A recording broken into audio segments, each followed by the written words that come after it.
Hello everyone, ఈ వీడియోలో మనం డిజైనర్ బ్లౌజ్ యొక్క బ్యాక్ పార్ట్ ని ఎలా కట్ చేసుకొని స్టిచ్ చేసుకోవాలో చూద్దాం. దానికోసం నేను ముందుగానే బ్యాక్ పార్ట్ ని అయితే కట్ చేసుకొని పెట్టుకున్నానండి. ఇలా కట్ చేసుకున్న బ్యాక్ పార్ట్ పైన ఆర్మ్ హోల్ రౌండ్ వైపు 3 ఇంచెస్ నోట్ చేసుకున్నాను. అండ్ నెక్ వైపు వచ్చేసి 4.5 ఇంచెస్ డౌన్ నోట్ చేసుకున్నానండి. కింద నుండి 4.5 ఇంచెస్ నోట్ చేసుకున్నాను.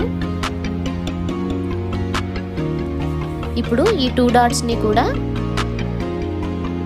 ఇలా చూపిస్తున్న విధంగా లైన్ డ్రా చేయాలండి. ఇలా డ్రా చేసుకున్న తర్వాత షోల్డర్ కోసం 3 ఇంచెస్ మార్క్ చేసుకున్నాను. నెక్ డౌన్ కోసం 4 ఇంచెస్ డ్రా చేసుకున్నాను. ఇలా తీసుకున్న ఈ 2 మెజర్మెంట్స్ ని కూడా ఒక బాక్స్ లా డ్రా చేసుకోవాలి. ఈ బాక్స్ లోపల నెక్ కోసం ఇలా రౌండ్ గా డ్రా చేసుకున్నాను. ఇప్పుడు మనం డ్రా చేసుకున్న 4 ఇంచెస్ దగ్గర రౌండ్ నుండి కింద లైన్ వరకు కూడా ఒక ట్రయాంగిల్ షేప్ లో డిజైన్ ని డ్రా చేశాను. ఇప్పుడు బ్యాక్ నెక్ ప్యాటర్న్ అంతా అయిపోయిందండి.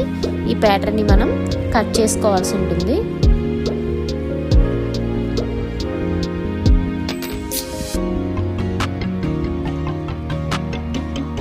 ఇలా కట్ చేసేసుకున్న తర్వాత చూసారు కదా, ప్యాటర్న్ అంతా అయిపోయింది. ఇలా కట్ చేసేసుకున్న తర్వాత మెయిన్ ఫ్యాబ్రిక్ పైన లైనింగ్ ఫ్యాబ్రిక్ ని ప్లేస్ చేసి మెయిన్ ఫ్యాబ్రిక్ కూడా కట్ చేసుకోవాల్సి ఉంటుందండి. ఇలా కట్ చేసేసుకున్న తర్వాత లైనింగ్ ఫ్యాబ్రిక్ పైన మనం ముందుగానే రెడీ చేసి పెట్టుకున్న పైపింగ్ క్లాత్ ని పైన ప్లేస్ చేసి ఇలా చూపిస్తున్న విధంగా స్టిచ్ చేయాలండి. కార్నర్స్ లో నీడిల్ దింపి క్లాత్ ని జరుపుకుంటూ ఇలా మొత్తం స్టిచ్ చేయాల్సి ఉంటుంది. నెక్ సైడే కాకుండా ఇలా మన వీపు సైడ్ కూడా పైపింగ్ ని స్టిచ్ చేయాలండి. ఇలా స్టిచ్ చేసుకున్న తర్వాత కార్నర్స్ లో చిన్న చిన్న టక్స్ ఇవ్వాలండి.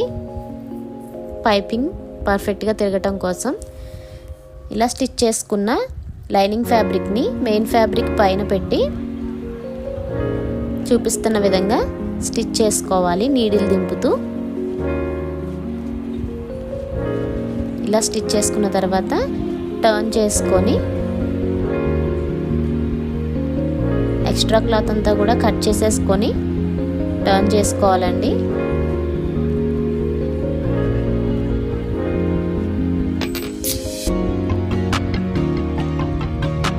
ఇలా టర్న్ చేసుకొని ఇలా రెండు కూడా నేను ఇలాగే రెడీ చేసుకున్నానండి. బోత్ సైడ్స్ కూడా పైపింగ్ ఇచ్చి ఆల్ ఓవర్ ఇలా రెడీ చేశాను. ఇప్పుడు కింద పార్ట్కి మనం పైపింగ్ చేయాలండి. దానికోసం నేను పైపింగ్ రెడీ చేసుకొని ఇలా లైనింగ్ క్లాత్కి పెట్టి రెడీ చేశానండి. ఇప్పుడు మెయిన్ ఫ్యాబ్రిక్కి పైపింగ్ చేస్తున్నాను. బ్యాక్ నెక్ అంతా కూడా పైపింగే వస్తుందండి. ఇలా రెడీ చేసుకున్న కింద పార్ట్ని అండ్ పైన పార్ట్ని కూడా ఇప్పుడు అటాచ్ చేయాల్సి ఉంటుందండి. ఇలా కింద పార్ట్ పైన పార్ట్ని పెట్టి కరెక్ట్గా సెట్ చేసుకొని స్టిచెస్ అయితే వేసుకోవాలండి. ఫస్ట్న కొంచెం స్ట్రాంగ్గా స్టిచ్ చేసుకొని అలా పాదం ఇంచు గ్యాప్తో స్టిచ్ నీట్గా వేసుకోవాలండి.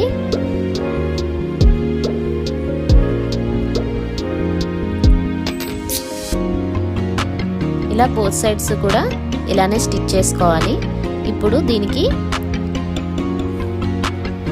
హుక్స్ కాజా పట్టీలు కుట్టాల్సి ఉంటుందండి.